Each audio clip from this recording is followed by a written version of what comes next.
What is up, guys? Welcome on back to the news with TK. And let me not hit the microphone. I saw some data. I saw an article that has no data from the New York Times. And we're actually going to talk about that, or it's going to get talked about in another clip here in a minute. That, all the indicators say a recession is coming except the data. Wait a minute. Everything says a recession is coming except the data. Huh.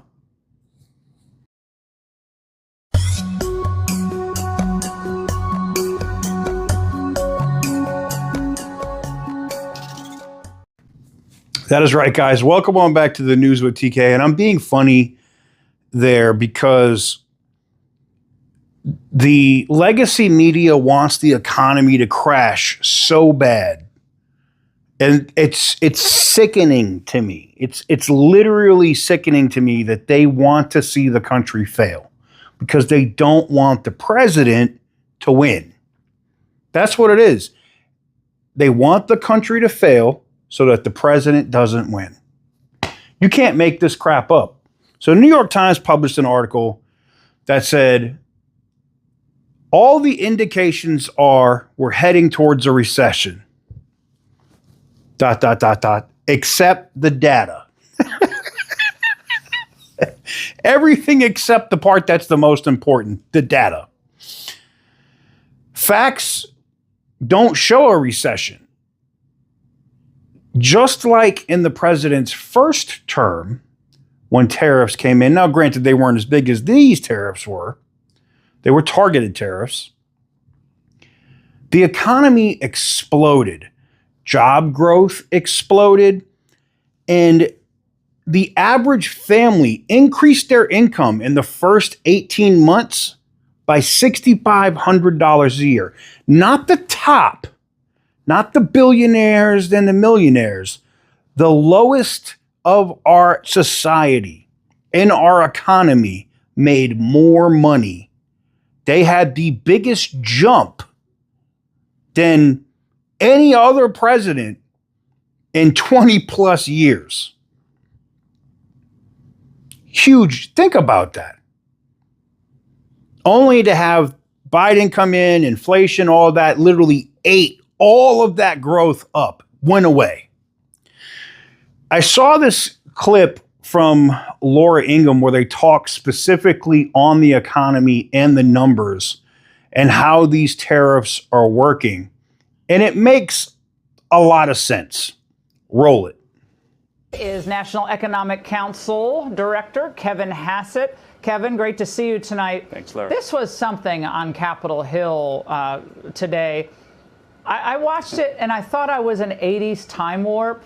They lost the middle class, and now they're claiming that Trump's tariffs are for the rich. Explain that to me. Yeah, it doesn't make any sense at all. And I got to say that I'm so honored to be part of a team with people like Treasury Secretary Scott Bessent.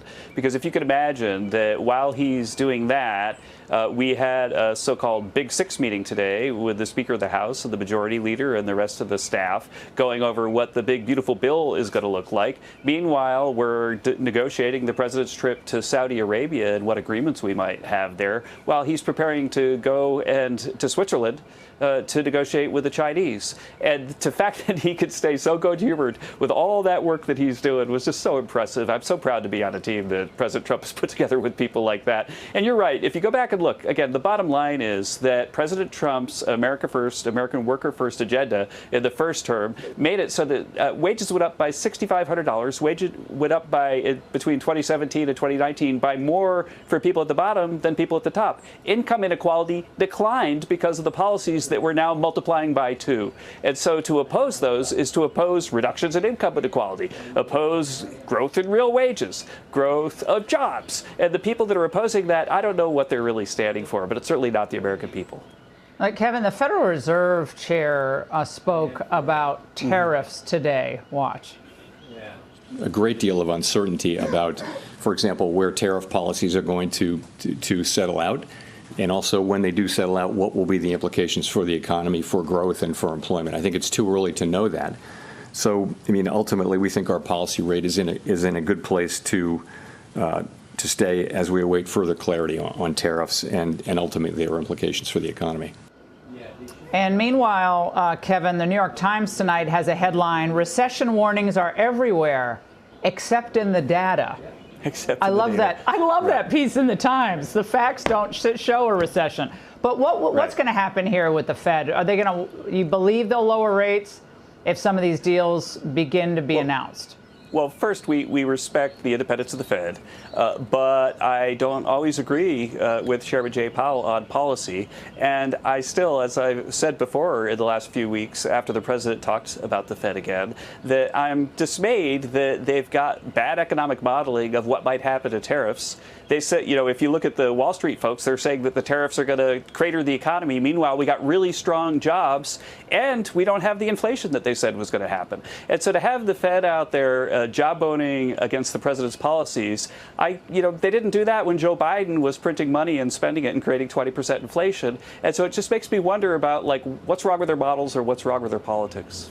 Well, do you, in your heart of hearts, do you believe that Jay Powell is acting more politically than economically in his I won't comment directly on Jay Powell, but I do know that there's a committee at the Fed right now that's been appointed mostly by Biden people, and they have a worldview that's inconsistent with the facts of the previous term. Don't forget, when we had the Tax Cuts and Jobs Act that created the explosion in wages, the reduction in income inequality, the massive explosion in jobs, all the time the Fed said this is going to be inflationary, and it wasn't. Kevin, Kevin, I have to play devil's advocate a little bit. I love tariffs. I love tariffs. You know that.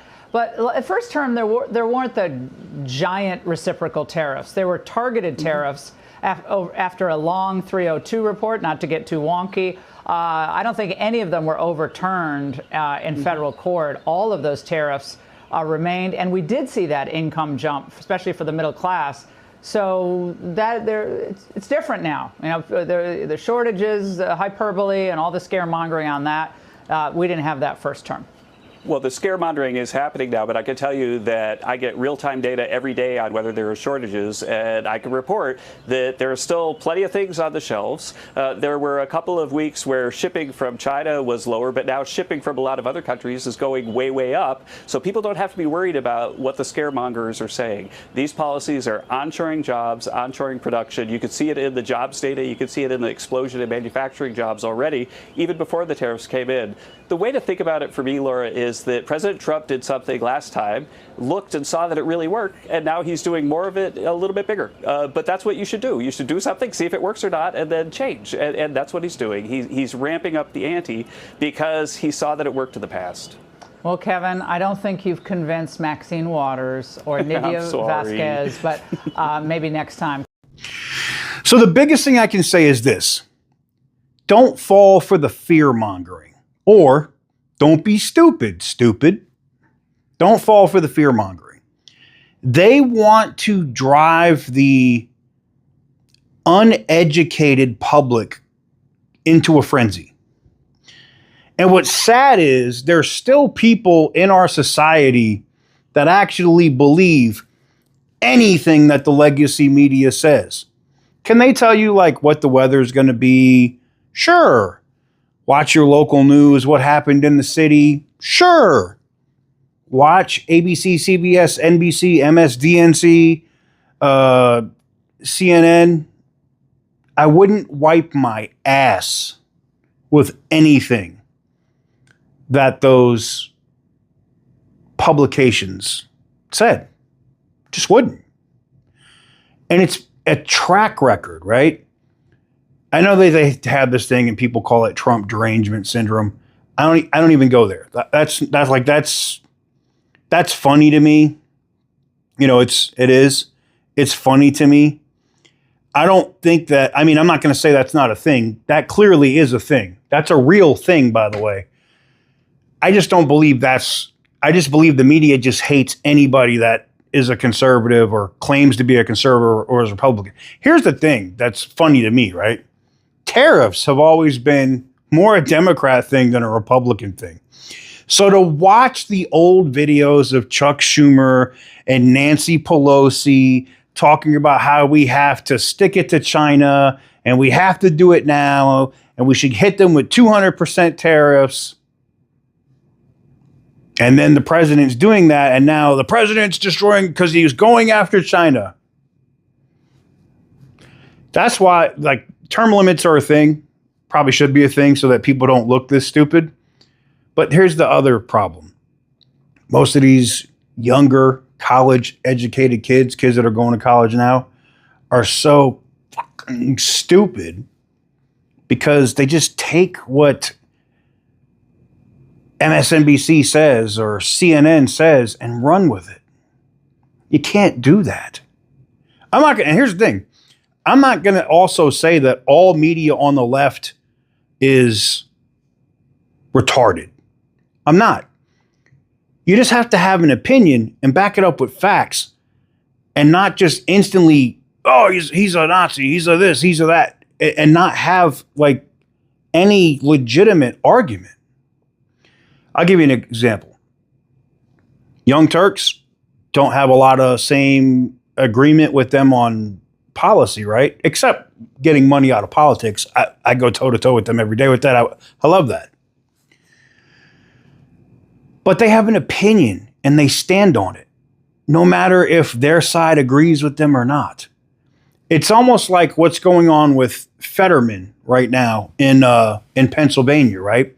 Because he dares to think for himself and is willing to work with the other side to try to get things done, you know, things you got elected to go to DC to do in the first place.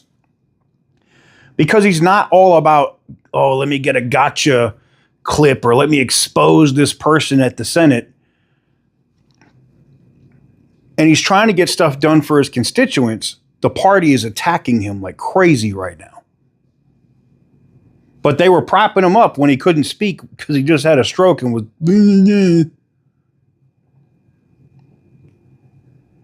That whole side, the hypocrisy of what's going on is sad. And here's the thing, everybody's talking about midterms and how these tariffs are going to hurt and how the Democrats are going to come roaring back in the midterms. I don't see it. Because here's what's going to happen.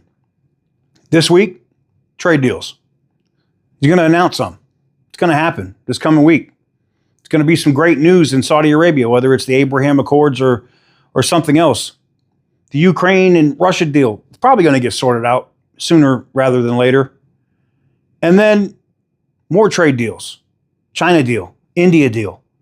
Market explodes. Market is going up, all-time highs. You know what's going to happen come midterms? The Democrats are going to lose more seats in the House, in the Senate. And as they keep these dumbass policies, like in California with the California Air Resource Board and all the other crap that they do out there, people keep moving away. They're going to keep losing House seats to Utah and Texas and Florida and other states that don't vote that way. They're not going to have a majority, I don't think, in the House, the Senate, or the presidency for a long time. Let me know what you guys think in the comment section down below. Give the video a big thumbs up if you like what I do. Hit the subscribe button if you haven't already. Don't fall for the fear-mongering BS. Follow the data. Even the New York Times had to admit that. Stay petty, my friends.